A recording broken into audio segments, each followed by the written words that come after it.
अस्सलामुअलैकुम my YouTube family. Hope so कि अल्लाह के फजलो करम से आप सब खैरियत से होंगे। और जी मैं भी अल्लाह का शुक्र है कि बिल्कुल खैरियत से हूँ। और ये सुबह सुबह 7 बजे का वक्त है और आज मौसम काफ़ी अच्छा है, बादल आए हुए हैं।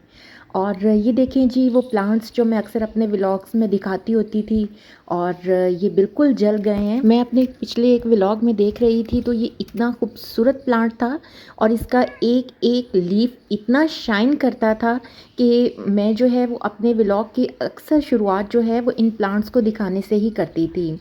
तो जनाब ये क्यों सूख गए हैं इसकी वजह भी मैं खुद ही हूँ। मैं अपने पिछले 4-5 व्लॉग्स में आपको बताती रही हूँ कि मैं अपनी सिस्टर के पास लाहौर चली गई थी और फिर अपनी वहीं से बड़ी सिस्टर के साथ जो है लाहौर से सरगोदा आ गई। और तकरीबन 15 डेज़ के बाद जब मैं घर वापस आई तो प्लांट्स का ये हाल हो चुका था। मैंने अपने हस्बैंड से कहा कि आपने पीछे से मेरे पौधों का ख्याल नहीं रखा, तो वो हंस के कह रहे थे कि मैं पौधों का ख्याल रखता, बिल्लियों का ख्याल रखता, घर वालों का ख्याल रखता या फिर मुरब्बे जाता तो इंशाल्लाह जी जब मौसम बेहतर हुआ तो अब नए प्लांट्स लाऊंगी और यहाँ पर लगाऊंगी। अच्छा, यहाँ मैं बना रही हूँ सुबह नाश्ता और नाश्ते में यहाँ पर मैं दादा अबू का और अपने हस्बैंड का और अपनी बेटी का पराठा बना रही हूँ, जबकि मेरे बेटे ने चाय के साथ ही बिस्किट्स ले लिए हैं। और ये भुजिया बनाई है जो कि प्याज और अंडों की है। और आपको पता है कि नाश्ते में पराठे के साथ अंडे और प्याज की भुजिया बहुत ही टेस्टी लगती है। तो यहाँ जी मैं बल वाले पराठे बना रही थी और साथ मैंने अचार भी निकाल कर रख लिया था क्योंकि दादा अब्बू अचार बहुत पसंद करते हैं। खैर अचार तो हम सबको ही बहुत पसंद है। और अचार से मुझे याद आया कि इस दफ़ा मेरे जाने का एक नुकसान ये भी हुआ है कि मैं अचार नहीं डाल सकी और अब हमें सारा साल जो है वो अचार ख़रीद कर ही खाना पड़ेगा। एक्चुअली जाने से एक हफ़्ता पहले ही जाने की तैयारी शुरू कर दी और 15 दिन के बाद जब मैं वापस आई तो एक हफ़्ता दोबारा से सेट होने में लग गया। तो ऐसे में महीना मेरा पूरा जो है वो निकल गया जिसमें मैंने अचार डालना था। तो खैर जी ये तो साथ साथ चलता ही रहता है। आजकल मैंने सुबह नाश्ते के वक्त पराठा या फुल्का जो है वो लेना छोड़ दिया है। नाश्ते में मैं वाइट ओट्स यूज़ कर रही हूँ और पहले तो मैंने यहीं से वाइट ओट्स का एक पैक मंगवा लिया था और वो इस्तेमाल कर रही थी। लेकिन जब मैं सरगोदा गई और अपनी भाभी के साथ इम्तियाज़ गई तो वहाँ पर म्यूसली नाम से ये मुझे वाइट ओट्स मिले हैं और इनमें नट्स वगैरह पहले से शामिल हैं। नट्स में बादाम भी हैं और साथ में किशमिश भी है, इसमें कोकोनट भी है। तो ये काफ़ी जी हेल्दी नट्स हैं इसमें और ये बहुत ही मज़ेदार बनता है। तो मैं इसमें सिर्फ 1 कप दूध में मैं इसके 2 टेबल स्पून जो है वो भरकर डाल देती हूँ और 2 से 3 मिनट में ये बनकर तैयार हो जाता है। बस आप इसमें चम्मच स्टिर करते रहें और ये एकदम से थोड़ा थिक भी हो जाएगा। ज़्यादा थिक नहीं करना क्योंकि फिर इस तरह से ये इतना अच्छा नहीं लगता खाने में। और उसके बाद जी एक प्लेट में डाल लें और चूँकि ये शुगर फ्री है तो आप चाहें तो इसके ऊपर हनी का इस्तेमाल करें और मैंने भी इसमें थोड़ा सा हनी डाल लेती हूँ। ये बहुत ही टेस्टी लगता है। दोपहर के खाने तक का जो टाइम है यानी जो मेन हमारे काम का टाइम होता है उसमें हमें एनर्जी भी मिल जाती है और हमारा कोलेस्ट्रॉल लेवल जो है वो भी डाउन होने लगता है। नाश्ते के बाद मैं गद्दियों को यहाँ पर सुई धागे से थोड़े थोड़े से टक लगा रही थी क्योंकि इनकी जिप्स अक्सर की टूट चुकी थी। अच्छा, जब मैं आई थी तो मैंने गद्दियों पर से ये गुलाफ उतार कर धोए थे, लेकिन देखिए मुझे एक हफ़्ता हो गया है, टाइम ही नहीं मिला कि मैं इनको जो है वो चढ़ा कर इनकी सिलाई कर दूं और दोबारा से सोफ़ा सेट कर लूं। तो बस आज मैंने जी टाइम निकाल कर सब गद्दियों पर गुलाब चढ़ाए और सोफ़ों के जो कुशन के गुलाब उतरे हुए थे वो भी मैंने धो लिए और सोफ़ा कवर भी चढ़ाए और साथ में कुशन कवर भी मैंने चढ़ा दिए और फिर उनको ले जाकर अच्छे से सेट कर दिया। घर में बहुत सारे काम होते हैं और हर काम ही बहुत ज़रूरी होता है, लेकिन सबसे ज़्यादा प्रेफरेंस हम किचन के काम को ही देते हैं क्योंकि इसके बगैर बिल्कुल भी गुजारा नहीं। सुबह उठ के पहले किचन में नाश्ता बना के फिर डिश वॉशिंग और उसके बाद जो है साथ में ही मैं वॉशिंग मशीन भी लगा लेती हूँ और उसके बाद जी मॉपिंग और क्लीनिंग लंच के लिए सालन और फिर आटा वगैरह गूँदना, और इस तरह से ये एक ना ख़त्म होने वाला कामों का सिलसिला जो है वो चलता ही रहता है। और स्पेशली जब आपके पास कोई भी हेल्पर ना हो तो फिर सारे काम जो हैं वो हर रोज़ करना मुश्किल हो जाता है। तो इसलिए जी आजकल मैंने कुकिंग के अलावा क्लीनिंग जो है वो एक दिन छोड़कर करने की रूटीन बनाई है। अच्छा, आज मेरे हस्बैंड कह रहे थे कि लंच में सालन के अलावा कुछ भी बना लें।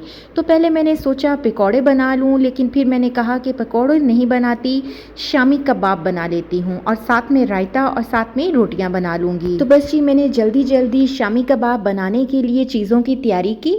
यहाँ पर हाफ़ केजी चने की दाल है जिसे मैंने साफ़ करके भिगो दिया था। 3 अदद आलू मैंने छील कर रख लिए थे। 1 अदद प्याज, अदरक, लहसुन वो भी मैंने छील कर रख लिया, और यहाँ पर थोड़ा सा खड़ा मसाला भी निकाल लिया।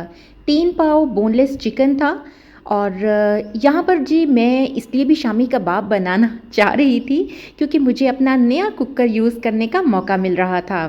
तो वैसे तो मुझे अपना पुराना कुकर भी बहुत अजीज़ है, लेकिन ये जो मैं नया लेकर आई हूँ ये बहुत ही वाइड शेप में है, और कैपेसिटी इसकी 7 लीटर है, किचन क्वीन का है, और बहुत ही खूबसूरत इसका लुक है।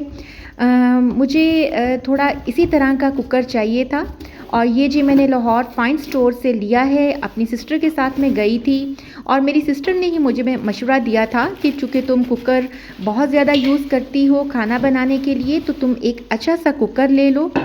अच्छा, मुझे पुराने कुकर का यही मसला था कि वो थोड़ा जो है वो गहरा था, तो जब मैं कुकर खोलती थी तो सालन को कुकर के अंदर ही भूनना जो है वो मुश्किल हो जाता था।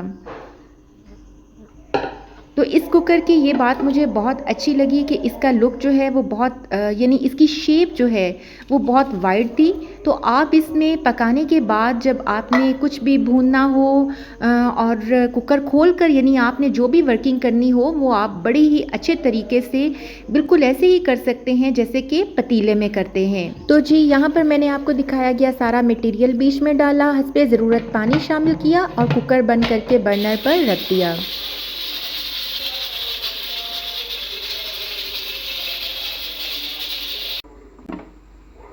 तकरीबन जी 10 मिनट के बाद मैंने कुकर खोलकर इसमें चने की दाल भी शामिल कर दी।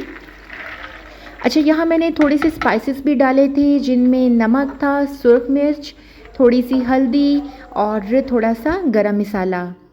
और ये देखिए जी कितना अच्छा सा हमारा मसाला कबाबों के लिए रेडी हो चुका है। अच्छा, ये दाल इतनी सॉफ्ट हो चुकी थी कि देखिए चम्मच की बैक से ही ये जो है दाल जो है ये अच्छी तरह से मैश हो रही है।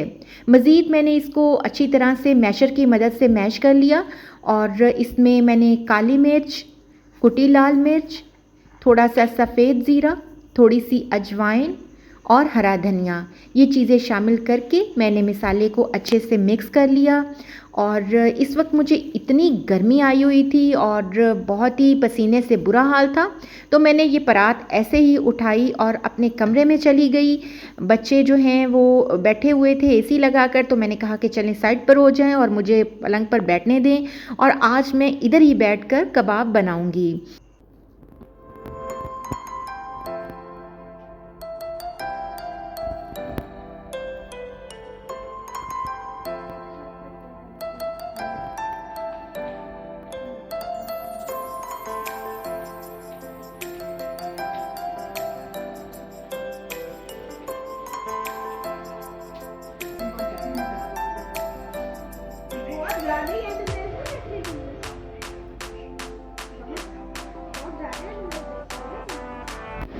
और ये देखें जी कितने सारे कबाब बनकर रेडी हो चुके हैं। और मैं याद कर रही थी कि हमारे हॉस्टल में भी एक दिन ऐसा होता था जिस दिन शामी कबाब और साथ में रायता होता था रोटियों के साथ।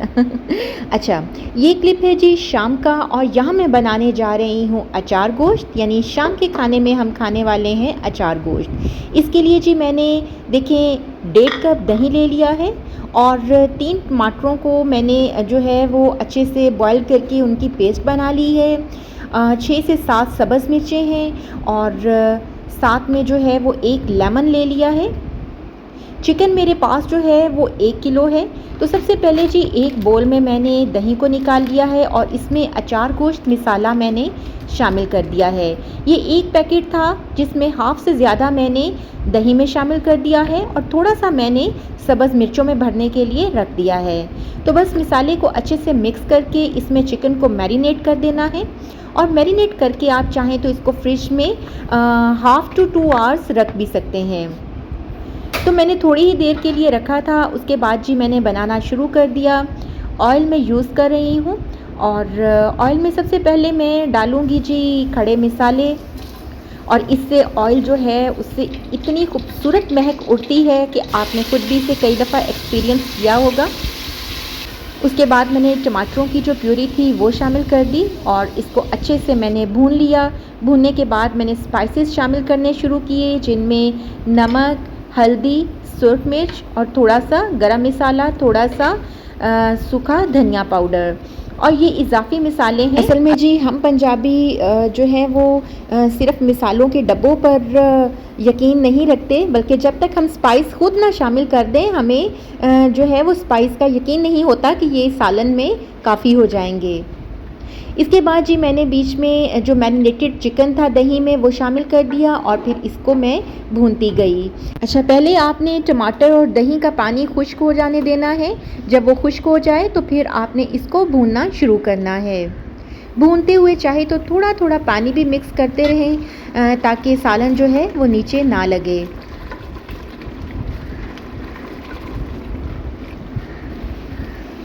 तो यहाँ सालन अच्छी तरह से भुन चुका है। चाहे तो अभी इसके ऊपर सब्ज़ मिर्चें रख दें और दम देकर उतार दें, लेकिन अगर आप थोड़ी सी ग्रेवी इसमें जो है वो बनाना चाहते हैं तो फिर थोड़ा सा इस पॉइंट पर पानी शामिल कर दें। अच्छा, हम भी चूँकि घर के काफ़ी सारे माशाल्लाह से अफराद हैं तो इसलिए मैंने जो है वो थोड़ा पानी भी बीच में शामिल किया है ताकि ग्रेवी बने और सबको सालन अच्छे से पूरा हो सके। उसके बाद जी मैंने इसमें सब्ज़ मिर्चें रख दी और दम दे दिया और ये देखें मज़ेदार सा हमारा अचार गोश्त का सालन बनकर रेडी हो चुका है। तो आज का व्लॉग यहीं तक। अगर आपको वीडियो पसंद आई हो तो थम्स अप कीजिएगा और एक अच्छा सा कमेंट ज़रूर कीजिएगा। फिर मिलते हैं इंशाल्लाह जल्द ही। दुआओं में याद रखिएगा। अल्लाह हाफ़िज़।